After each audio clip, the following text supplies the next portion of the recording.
La Universidad Nacional y el CINART S.A. presentan Una Mirada.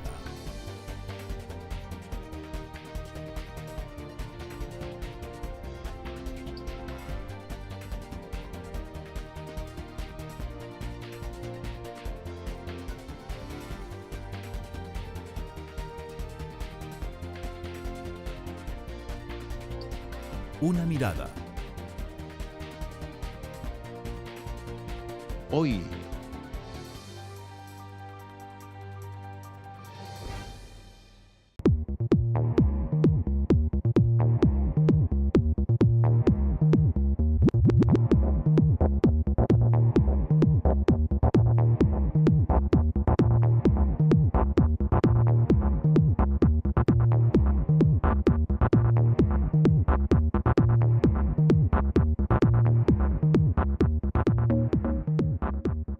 En materia de equidad e integración social, lo que tenemos es un país donde la tendencia de mayor desigualdad se ha consolidado en los últimos 10 años. Tenemos un país con alta concentración del ingreso y que además tiene ya casi 20 años de que no ha logrado disminuir su porcentaje de pobreza a menos del 20% por al menos 3 años. bueno, la Costa Rica que nos dejan casi 30 años de gobiernos neoliberales, es una Costa Rica empobrecida, cada vez más desigual, una Costa Rica donde está abandonada la agricultura, donde han ido debilitando y casi quebrando a la caja, una Costa Rica donde no se respetan los derechos laborales, donde los salarios no crecen, donde aumenta preocupantemente el desempleo y la precariedad en el empleo, el subempleo, el empleo de salarios bajos, inseguridad social. Bueno, yo creo que en el área económica hay desafíos en diferentes frentes y todos ellos igual de importantes. Yo me voy a concentrar en uno en particular que interesa mucho en cuanto al acceso a las oportunidades de la población y mejorar la calidad de vida y el empleo. En ese contexto me voy a enfocar justamente en el tema de empleo y analizar un poco cómo es el mercado de trabajo que se ha ido consolidando en el país.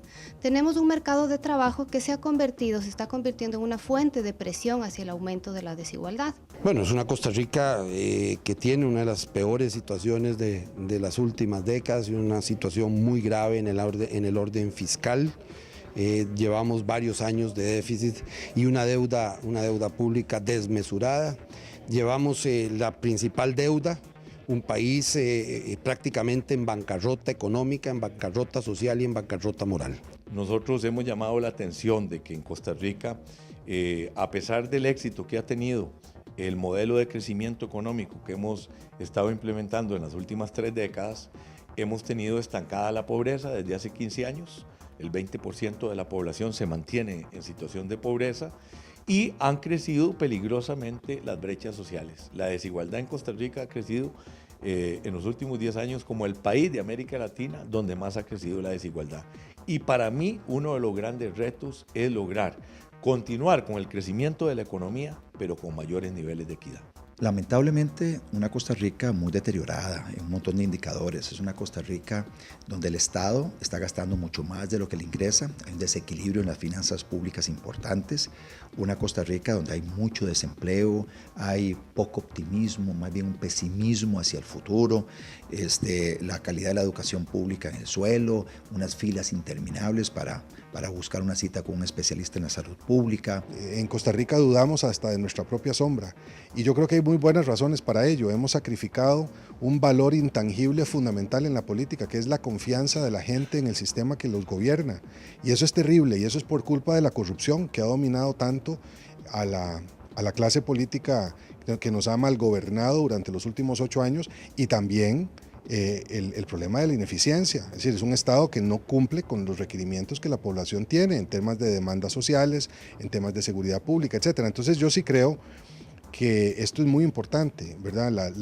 Devolverle confianza a la ciudadanía en que la democracia costarricense puede funcionar y puede funcionar en favor de la gente común.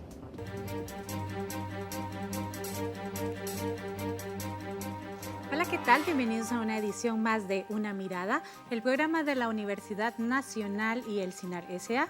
Mi nombre es Maribel Quiroz Jara y en esta oportunidad vamos a hablar de un tema que nos interesa a todos y a todas en Costa Rica, Óigalo muy bien, sí, la elección presidencial de 2014, porque todos y todas somos responsables del gobierno que vamos a elegir en febrero de 2014. Vamos a hablar de esos retos que tiene la persona que va a llegar a la presidencia en febrero, después de las elecciones del 2 de febrero, en la cual participarán más de 3 millones de costarricenses, de los cuales 10,000 votarán por primera vez. Tendrán la oportunidad de decidir cómo y con quién queremos dirigir los rumbos del país en los años que están por venir. Para conversar sobre este tema nos acompañan en esta oportunidad asiduos colaboradores de Una Mirada, personas que nos acompañan todo el tiempo en el análisis de lo que pasa en el país, que son Francisco Sancho, economista de la Universidad Nacional. Bienvenido a Una Mirada una vez más. Muchas gracias. También nos acompaña Roxana Morales, también economista de la Universidad Nacional del Observatorio de Coyuntura Económica. Gracias por estar de nuevo aquí, Roxana. Muchas gracias a ustedes por invitarme. Y también está con nosotros de nuevo Alejandro Muñoz, quien es economista también de la Universidad Nacional. Bienvenido, Alejandro. Gracias por la invitación. Antes de conversar con ustedes, quería que viéramos el video en el cual Una Mirada recogió el análisis breve que hace el informe del Estado de la Nación sobre este tema.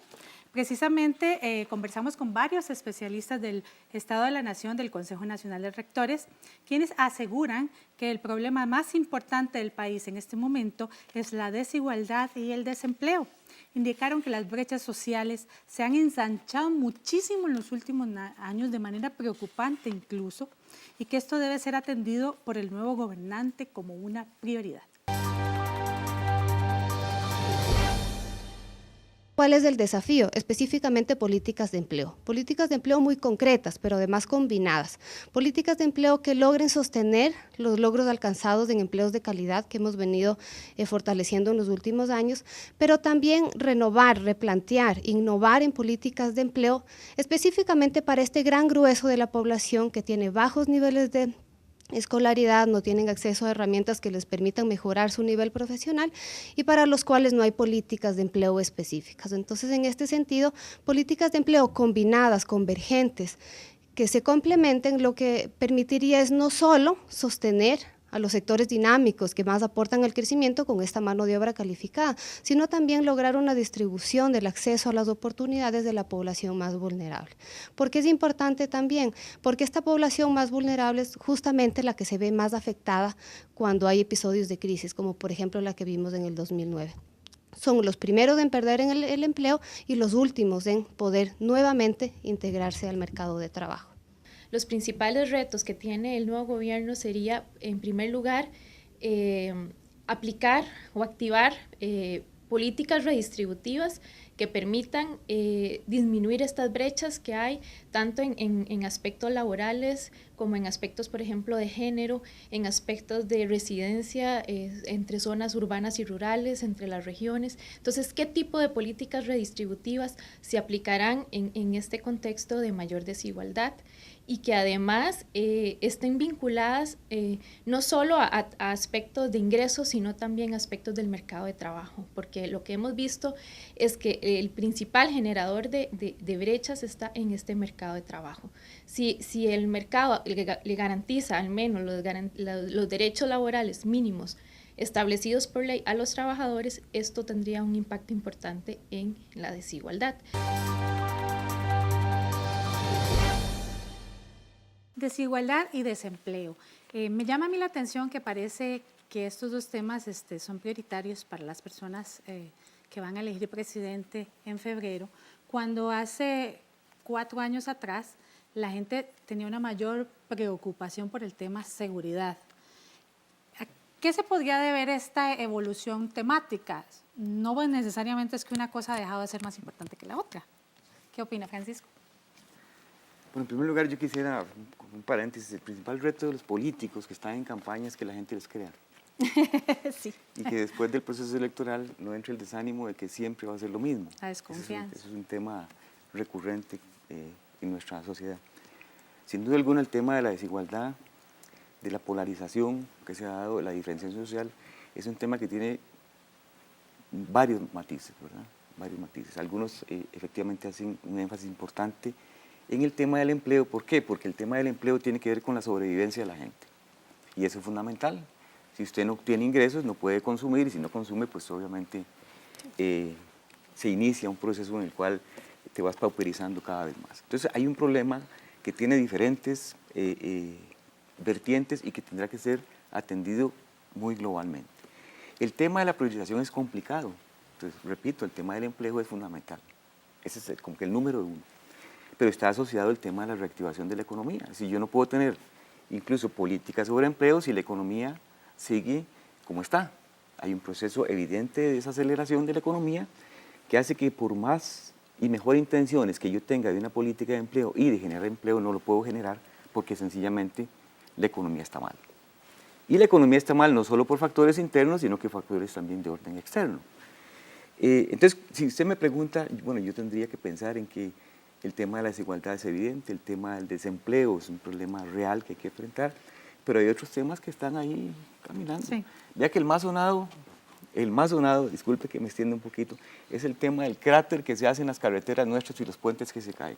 Bueno, eso porque físicamente nosotros los vemos, pero hay otros huecos sociales que se han generado que no necesariamente los estamos viendo y que probablemente puedan ser peor o mayores que lo que estamos viendo. Sí, tanto así que la CEPAL llamó la atención hace un tiempo que Costa Rica es uno de los 2 países de América Latina que no tuvo avances significativos en materia de desigualdad entre el 2002 y el 2011.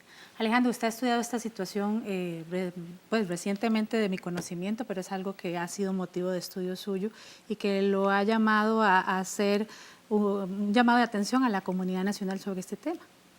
Sí, es correcto, y basándome un poco en lo que Francisco estaba diciendo, pues aportarle algunos datos a esta situación de la desigualdad y esas brechas sociales inmensas que tenemos en nuestro país. Vea, en los últimos 10 años en Costa Rica, digamos el quintil más pobre de la población, digamos el 20% más pobre, que en realidad ha variado en esos 10 años entre el 20 y el 23% de la población, de las familias, tiene o se apropia de los ingresos de la economía de apenas en este momento del 4.3%, es decir, más de 1.100.000 personas subsisten, porque esa es la palabra, subsisten con el 4.3% de los ingresos, mientras el quintil 5, que es el quintil más rico de la población, que en realidad ni siquiera es el 20%, estamos hablando más bien como de un 16% de la población, poco menos de 800.000 personas, se apropian del 50.8% de todos los ingresos del país. Entonces hay una vasta diferencia, incluso si sumáramos a todos los otros quintiles de la población o clases sociales, para llamarlos de alguna manera, aunque no me gusta ese término, tendríamos que casi 4 millones de personas en el país subsisten con menos del 50% de todos los ingresos, mientras que una sola porción de la población se apropia del otro 50%. Esto es desigualdad y seria, ¿verdad? Así lo vivimos también a nivel de las regiones del país, ¿verdad? Es decir, por ejemplo, la región Chorotega, la Brunca y la región Pacífico Central, que son las más deprimidas, las más pobres, igual son las que menos ingresos tienen y donde se concentran la mayor pobreza, ¿verdad?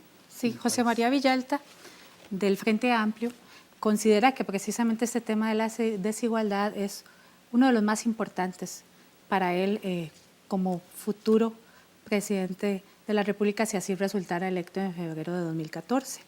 Él comentó con una mirada sobre esto, sobre todo porque considera que deben tomarse medidas para resolver esta situación y también, por supuesto, el famoso tema de la corrupción, que también él considera que es bastante importante en el país.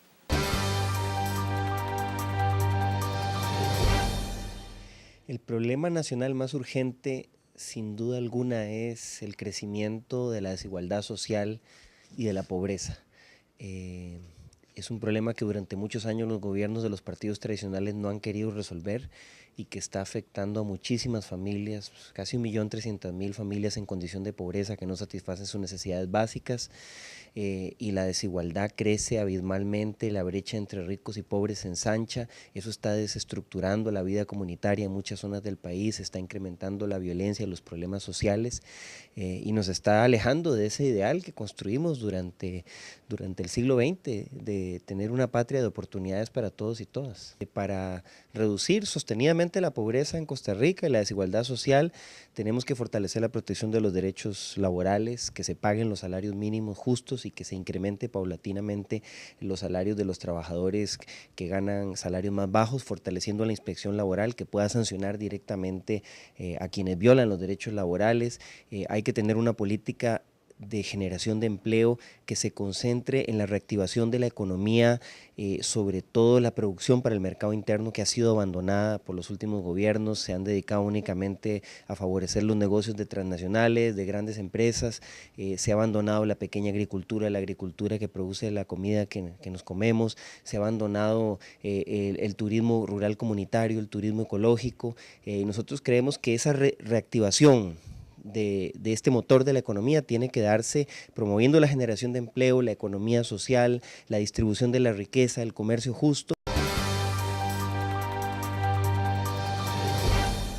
Don José María toca un punto importante del cual hemos hablado mucho, pero tenemos que seguir hablando, que es el tema de la pobreza. Roxana, háganos un panorama general de la situación de la pobreza en el país. Sí, bueno, tal vez quisiera empezar por definir ese concepto de pobreza, ¿verdad? Porque comúnmente nosotros decimos, bueno, ¿quién es pobre? Es un concepto muy subjetivo. Sin embargo, en Costa Rica tenemos una forma de medición que se llama línea de pobreza. Entonces, esta medición de la pobreza lo que nos establece es un monto mínimo de subsistencia que requiere una familia o una persona para sobrevivir. Se calcula con base en el costo de la canasta básica alimentaria y un monto adicional que es el que correspondería al gasto en bienes no alimentarios. Entonces ahí establecemos un límite de pobreza, en este caso ronda cerca de los 70.000 colones por persona, 80.000 colones por persona por mes. Si la persona gana un colón más de los 80.000, si establecemos la línea de pobreza en 80.000 colones y la persona gana 81.000 colones, no es pobre. Si gana 79.000 colones es pobre. Y digamos la canasta básica alimentaria se establece en cerca de 35.000 colones. Si gana menos de 35.000 colones se considera pobre extremo. Si es más de 35.000 y menos de 80.000, entonces es pobre. Entonces, como si 1.000 colones hicieran la diferencia. Es un concepto que en realidad se ha venido manejando de esta forma y muchos gobiernos han tratado de manipular esta información ayudando a las familias que están más cerca de esa línea de pobreza con el objetivo de que salgan de la pobreza. Hay estadísticas o hay estudios que nos dicen que cerca del 38-40% de los hogares en un estudio de 3 años han estado en alguno de esos años dentro de la pobreza. ¿Qué significa eso? Que un 30-40% de los hogares que en un año entran en la pobreza, un año salen, tal vez con una ayuda del gobierno, tal vez en cierto momento obtuvieron un empleo en el momento de la encuesta, que también es una encuesta que se refiere a un mes particular, en este caso se hace en los meses de julio de cada año. Ese mes particular es el reflejo de la pobreza, que también eso va a diferenciarse dependiendo de la época del año en que estemos. Entonces es importante tener claro que detrás de los números hay personas, hay gente, hay seres humanos, que es el objetivo final de una economía o lo que debe estar el fin último de una economía, y no tanto el tratar de manipular estos datos ni manipular información, tasa de desempleo, tasa de pobreza, etcétera, sino más bien el considerar cuáles son las condiciones de esas personas. Está bien, sacamos a las personas de pobreza, las redujimos la tasa de pobreza de un 20% a un 16%, pero en realidad se reduce a pobreza, fue un colón que está haciendo la diferencia, ¿verdad? Igual estamos teniendo menos desempleo, pero la tasa de subempleo sube. Son personas que se están empleando, pero las condiciones de empleo no son aptas ni las que se merece la población. Entonces, en estos temas hay que tener mucho cuidado y los políticos también deberían enfocarse en que hay personas y familias detrás de estos indicadores y no solamente concentrarse en números. Sí, precisamente de eso vamos a hablar en el siguiente bloque. Vamos a continuar con este tema de pobreza como uno de los retos del gobierno que dirigirá el país a partir de febrero de 2014.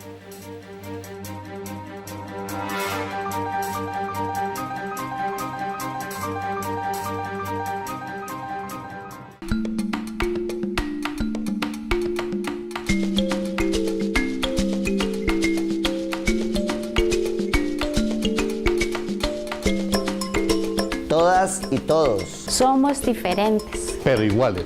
Por eso es que la UNA es libre de toda discriminación.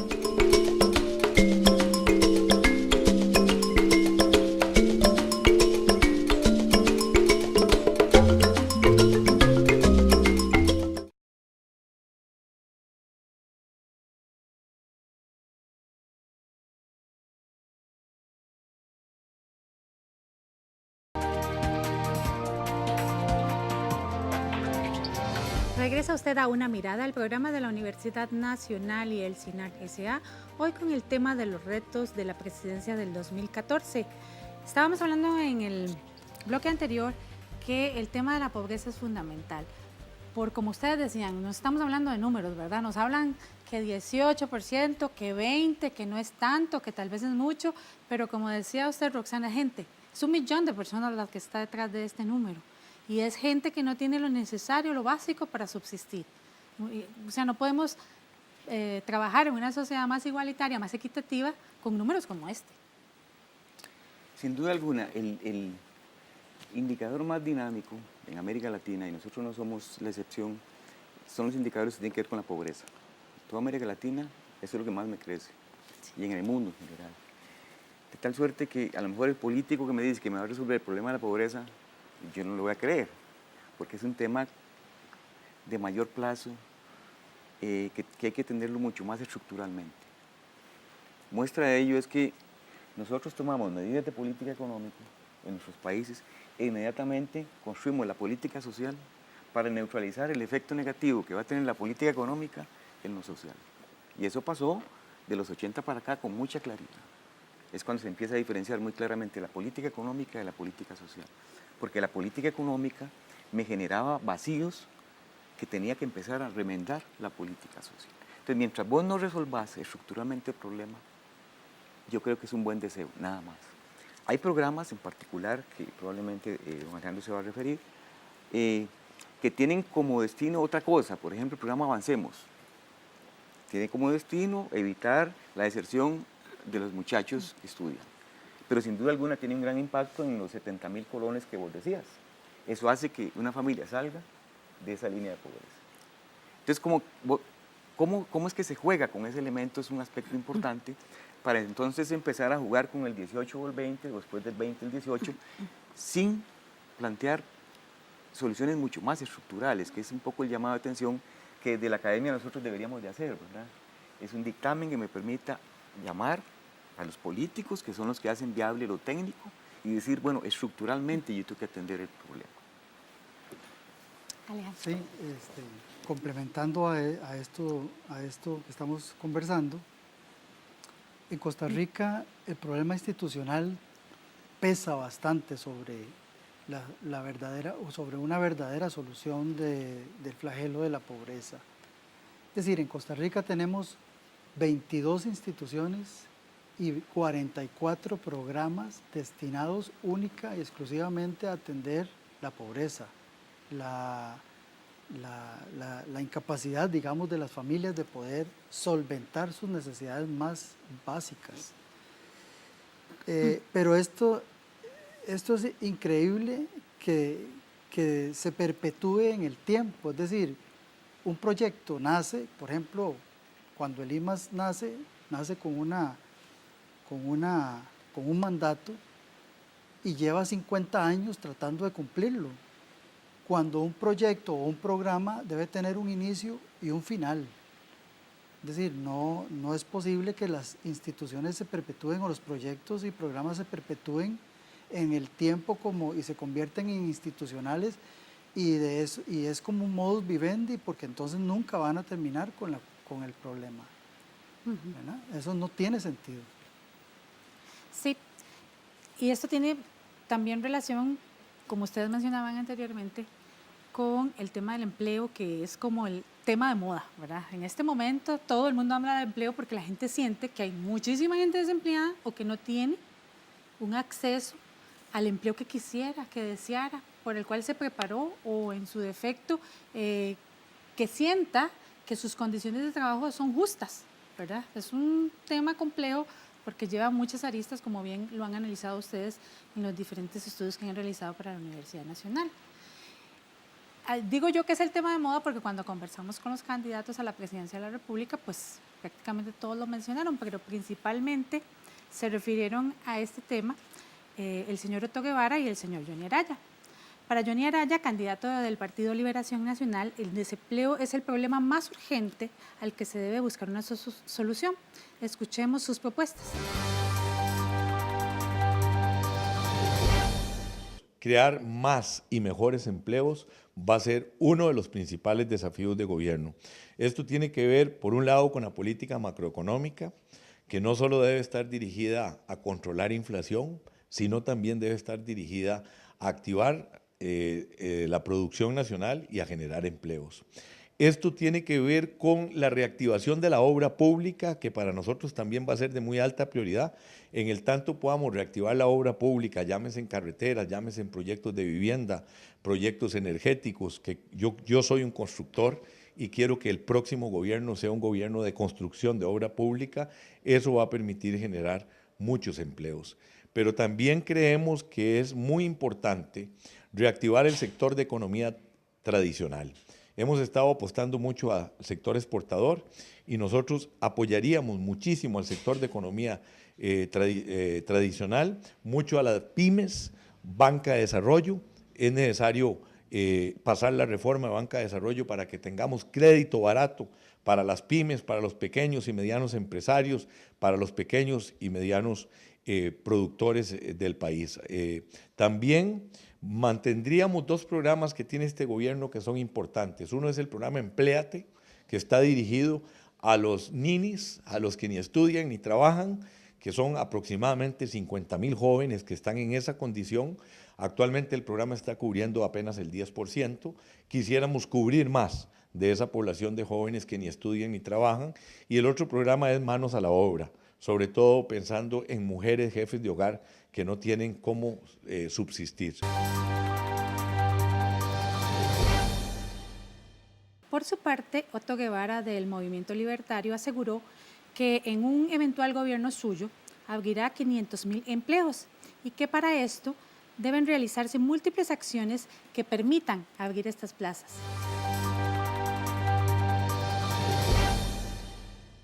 Sí, el tema más urgente para nosotros es la generación de empleos y oportunidades. Nos estamos comprometiendo con los costarricenses para crear 500,000 puestos de trabajo en los próximos 4 años.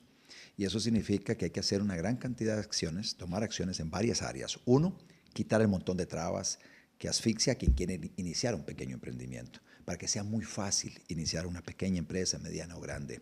Hay que mejorar el acceso al crédito de las empresas para que, de todo tipo de tamaño, para que al acceder al crédito puedan eventualmente dar los puestos de trabajo que se requieren y poner a mover la economía. Por supuesto, hay que trabajar en una mayor calificación del recurso humano a través de la educación técnica, de la educación profesional. Por otro lado, tenemos que seguir en la ruta del libre comercio, de la libre competencia. Hay muchas actividades económicas donde lamentablemente hay muchas trabas para que haya competencia y eso hace que haya menos empresas produciendo en esas áreas, haya menos empleos, pero al mismo tiempo, cuando hay situaciones monopólicas u oligopólicas, que eso sea cuando hay un único oferente o pocos oferentes, los precios son más altos. Entonces la gente tiene menos dinero porque le salen más caros los productos. Al haber menos dinero, hay menos actividad económica y menos empleos. Como decíamos, empleo, un tema fundamental.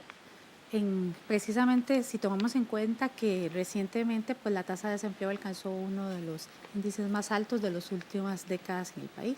Roxana.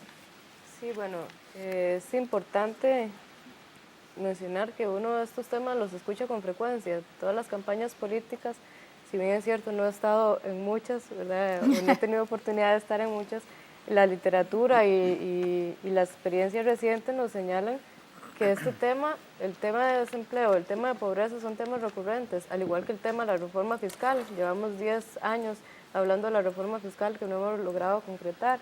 Entonces, si bien es cierto, también concuerdo con Francisco, al inicio del programa mencionaba cuál es la credibilidad que tenemos ahora. Si todos los gobiernos del mismo partido, diferentes partidos vienen diciéndonos, bueno, vamos a reducir la pobreza, el desempleo, y resulta que no se logra. se invierte más, el gasto social aumenta, el déficit viene aumentando, nos endeudamos para invertir más, pero no logramos revertir ese proceso. Tenemos el IMAS, tenemos 22 instituciones rectoras del tema social que tampoco logran este objetivo. Estamos duplicando esfuerzos que no logran el objetivo. Tenemos una clara descoordinación entre las mismas instituciones.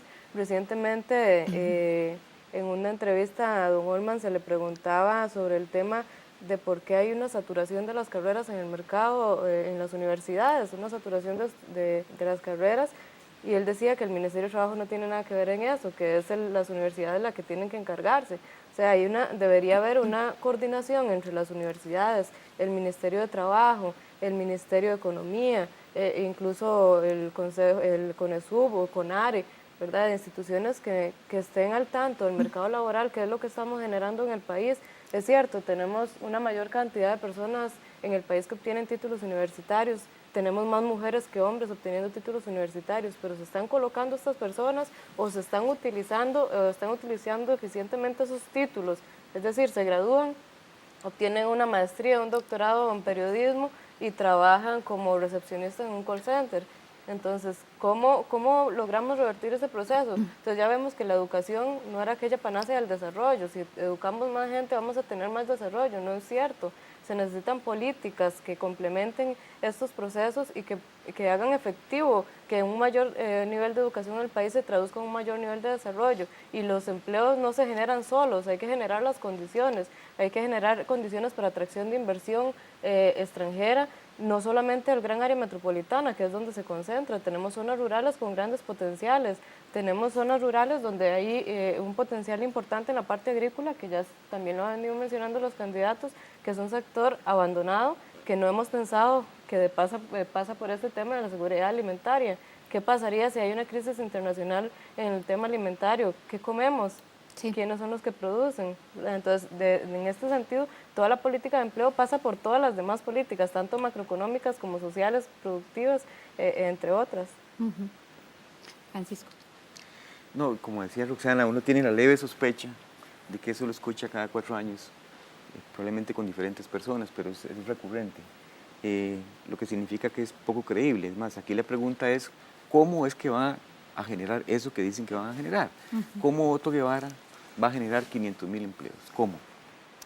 ¿Verdad? Sí, sería ¿Cómo bueno el señor que nos Araya dice que va a generar la cantidad de empleos que va a generar? O sea, que nos digan cómo. Porque entonces a partir de ahí uno puede empezar a evaluar. Yo tengo una vieja idea que a lo mejor no pude tratar, no concreté, es un poco de ver contra los programas el sentido de la realidad, el sentido de factibilidad. ¿Cómo es que van a hacer cada una de las propuestas que dicen que van a hacer? En este tema del empleo hay un subtema, que es casi un tema ya, que incluso la Universidad Nacional ha venido desarrollando con más fuerza, bueno, evidentemente, digamos, compartiéndolo con la comunidad recientemente, que es el tema de la desigualdad que se está haciendo cada vez evidente en el tema del género, ¿verdad?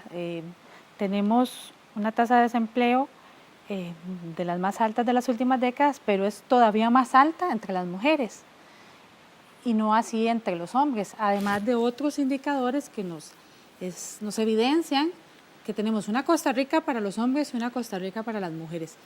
Y no necesariamente tiene que ver con el tema de educación, digamos, que siempre nos hablan de que es un asunto de educación. Podemos educar para eso, pero si estructuralmente se mantienen estas desigualdades, qué difícil, ¿no? Roxana, usted ha trabajado mucho este tema. Sí, claro. Nosotros recientemente habíamos hecho un estudio sobre la situación o las brechas de género en el país. Tenemos brechas en todos los sentidos, ¿verdad? Brechas desde el acceso a los puestos de trabajo, en las remuneraciones, en el tipo de trabajo, etcétera. Entonces, en este sentido, vamos a ver que dentro de los datos que nosotros hemos logrado recopilar, las mujeres ganan cerca de un 15% menos que los hombres. Entonces, es una brecha importante que se está generando. Pero también, uno diría, ¿por qué se está dando esta brecha? ¿Será que las mujeres tienen puestos de menor remuneración o por un mismo puesto ganan menos o ganan más, ¿verdad? Entonces en estos datos lo que nos dan son panoramas generales, esta brecha del 14%, Pero aquí lo que podemos ver, que también los indicadores nos resaltan, que las pocas mujeres obtienen puestos de gerencia. Incluso en instituciones públicas, la mayoría de gerentes son hombres. La mayoría de puestos altos son hombres. Las mujeres difícilmente acceden a estos puestos, que también va de la mano con un problema que se ha venido tratando, que es, bueno, las mujeres están participando más activamente en el mercado laboral, pero no dejan de participar en el mercado, en sus quehaceres del hogar, que es un trabajo no remunerado. Entonces, en este sentido, tienen dobles jornadas que les impide dedicarse exclusivamente a un trabajo de puestos de mayor altura que demandan más tiempo. Entonces, en esto también es importante resaltar, bueno, que si bien es cierto ha sido insuficiente, esta red de cuidado es importante, no solamente la red de cuidado a nivel de la niñez también, sino la red de cuidado a nivel de las personas enfermas y adultos mayores, que esto sería un aporte importante, que los gobiernos se comprometan a continuar con este proyecto, y no solamente por una propuesta de partido, sino más bien por una propuesta de mejorar la condición de las mujeres y la inserción de las mujeres al mercado laboral. Sí, yo quería aportarle a esto que apuntaba Roxana, y curiosamente voy a hacer una observación. No hay ninguna candidata mujer. Bueno, sí. ¿Verdad? Y tampoco el tema lo he escuchado como claro, en los medios. Y es curioso, lo digo porque, si bien es cierto, el gobierno de doña Laura Chinchilla no ha sido lo que se esperaba, ni tampoco ha cumplido con las expectativas y las promesas, pareciera como un castigo, ¿verdad?, hacia la capacidad de la mujer de tomar decisiones importantes en el país, ¿verdad? Y en algunos partidos pues se les ha llamado a un segundo plano para las fórmulas presidenciales. Ya sabemos que en Costa Rica, siendo un país preponderantemente presidencialista, pues en realidad las vicepresidencias no tienen mayor importancia. Lo simpático de esto es que es la primera presidenta que tenemos a lo largo de la historia, y nunca hicimos eso con los hombres atrás, si hicieron bien o mal su trabajo. Claro. No sé, es un pie. Tenemos muchos gobiernos de que los varones vienen haciendo las cosas mal. Es decir, la situación que no tenemos debe ser un criterio para es juzgar. un reflejo de esos gobiernos, ¿verdad? Yo me quería referir a lo de apuntar acerca de esto sobre la educación. Miren, solo el 47% de los jóvenes que terminan secundaria se gradúan. Sí. Es decir, la deserción es enorme en secundaria. Es decir, la peor condición la tienen las personas que están entre los 18 y 24 años.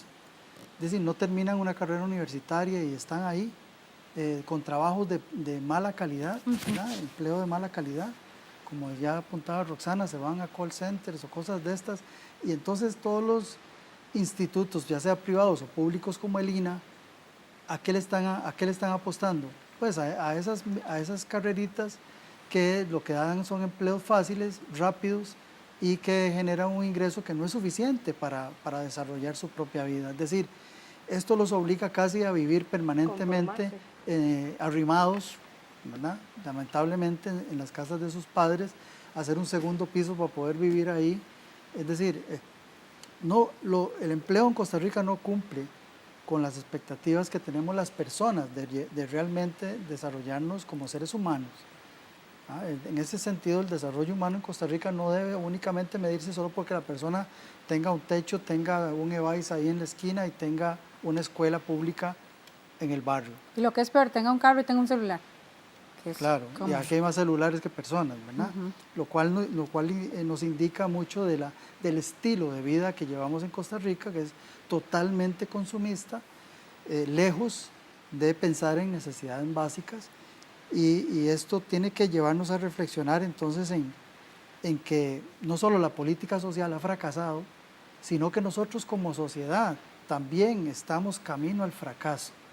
Porque esto no es un asunto solo de que los políticos nos planteen unas ideas y unas fórmulas que pueden fallar o pueden ser positivas para la sociedad, sino que además como sociedad, como personas, como individuos, debemos de dar un cambio cualitativo en nuestra propia forma ética y de la conciencia para cambiar este país. Es decir, ningún político va a cambiar este país, si no tomamos como personas la decisión de cambiarlo.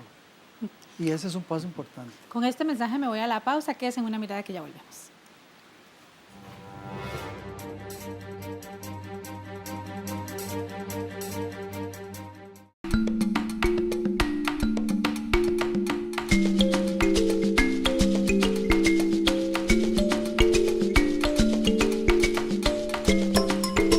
Todas y todos Somos diferentes. pero iguales.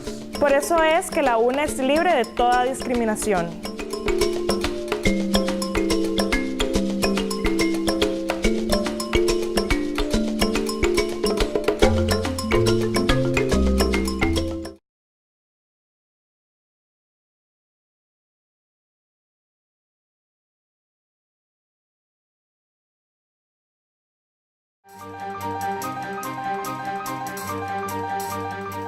Continúa usted con Una Mirada al programa de la Universidad Nacional y el CINAR S.A., hoy con el tema de los retos de la presidencia del 2014. Una Mirada se dio a la tarea de conversar con los candidatos a la presidencia de la República, como han visto a lo largo del programa. Por ejemplo, el señor Rodolfo Pisa, del Partido Unidad Social Cristiana, considera que el principal reto es atender el descontento de la ciudadanía y los problemas de la Caja Costarricense del Seguro Social que ameritan una solución urgente. Escuchemos sus apreciaciones. El principal problema del país es la pobreza y el desempleo, sin duda, sin duda. Pero por supuesto a la par de eso está el rescate de la Caja Costarricense del Seguro Social después del Madrid, del desgaste en que la metieron en el orden moral y en el orden económico, el tema de la infraestructura y la energía, el tema del equilibrio fiscal, la renovación de la educación, el tema de un desarrollo ambiental sostenible. Me parece que todos esos temas son fundamentales. Hay un tema que yo he insistido básicamente y que cubre a todos los demás, volver a darle esperanza a este país. Este país, su principal problema, y créame que no estoy hablando por hablar, es la desesperanza. Por supuesto que esa desesperanza está fundada en el mayor nivel de pobreza, el mayor número de pobres de nuestra historia, en el mayor número de desempleados de nuestra historia y uno de los niveles proporcionales más altos de las últimas décadas. Esos problemas están fundados en un problema de manejo del déficit de las finanzas públicas desmesurado, desproporcionado, que todos tenemos que atacarlo con mucha fuerza. Pero repito, lo fundamental es devolverle la esperanza. Hace falta también una reforma del Estado. Yo he creído en eso, fui parte de la Junta de Notables y suscribo todo lo que suscribí en la Junta de Notables. Por su parte, el candidato Luis Guillermo Solís del Partido Acción Ciudadana considera que el mal estado de las carreteras es el problema más urgente que se debe resolver en el país y que hay que buscar una solución inmediata porque también tiene que ver con el descontento popular. Conozcamos lo que para él es una prioridad si llegara a la presidencia de la República. En el corto plazo, infraestructura, no me cabe la menor duda. Es decir, este país colapsa cada vez que se hace un hueco en una calle y si el hueco es más grande, pues más colapsa el país todavía. O sea, yo creo que no hay la menor duda de que poner el acento en la red vial y particularmente carreteras y puentes, es una obligación casi por razones de seguridad para la población. En cualquier momento se nos va a hundir un puente con 4 buses encima y yo creo que eso sería terrible. Pero en el mediano plazo, es decir, como objetivo de gobierno, la mayor prioridad tiene que ser la lucha contra la pobreza y contra la desigualdad. Yo no tengo la menor duda que podemos superar el tema de la infraestructura con relativa facilidad, porque existe la planificación, los recursos humanos e incluso recursos financieros que podrían utilizarse con ese propósito. Pero el trabajo para reducir la pobreza, que afecta a más de 1.200.000 personas, y la pobreza extrema y la desigualdad, además de eso, sí requiere de un esfuerzo más sostenido, más complejo y de un poquito más tiempo. Pero si bien es cierto que las y los costarricenses queremos mejores carreteras, mejor atención en el seguro social, escuelas con mejores condiciones para los niños y niñas, lo cierto es que para eso necesitamos recursos. Y para eso urge una reforma fiscal que, como ustedes han dicho, ha sido postergada por más de 10 años y que, como ustedes vieron, de las preguntas hechas a los candidatos a la presidencia del 2014, ninguno lo considera una prioridad. Don Francisco. Sin duda el tema de los impuestos es el tema más impopular que puede haber. Cualquier candidato que empiece a hablar de aumentar la carga tributaria vía impuestos, pues obviamente supondrá que su caudal político se va a disminuir. Yo creo que aquí hay la falta de honestidad que un poco planteábamos al inicio del debate. Es decir, aquí no son transparentes con ese tema. Lo que es cierto es que cualquier ajuste, nosotros vamos para un 5.4% del PIB de déficit fiscal. Y de no hacer nada, en el 2014 va a ser 6.4%, que se acerca al punto máximo que tuvimos con el gobierno de don Rodrigo Carazo en los 80, y ya estamos traspasando el 94, que fue cuando se cerró el Banco Anglo, que fue un pico importante. Pero sobre este tema no están haciendo énfasis, y no hay ningún tipo de posibilidad de pensar en un ajuste fiscal con esos números sin una reforma tributaria. Es la única posibilidad. Aquí las propuestas fáciles de controlar la evasión, de contener el gasto, de mejorar la recaudación, si bien es cierto, son importantes, tienen que ir acompañadas de una propuesta de reforma tributaria. O sea, no hay ninguna posibilidad, no hay ninguna posibilidad. Sí. Lo de las carreteras, perdón, lo de carreteras que planteaba el señor Solís, esto era previsible. En los 70 nosotros, con una economía más pobre, por decirlo de alguna forma, invertíamos un 3.5% del PIB en inversión pública. En los 70. Hoy con costo llegamos al 1.5% del PIB. Entonces lo que hiciste en los 70, estamos hablando de hace 40 años, obviamente se está cayendo ahora, porque todo eso tiene una vida útil física. Y si no se le da mantenimiento, van a seguir haciéndose huecos, porque lo que es cierto es que, vamos a ver, no hay que leer el futuro con una bola de cristal. Sabíamos que lo que dejamos de invertir nos va a salir pronto, como una carencia futura. Entonces, eso es lo que está pasando en infraestructura, que evidentemente tiene que ver con una serie de aspectos, entre ellos el tema de la competitividad. ¿Cómo yo voy a reactivar la economía con esta infraestructura tan precaria que tengo?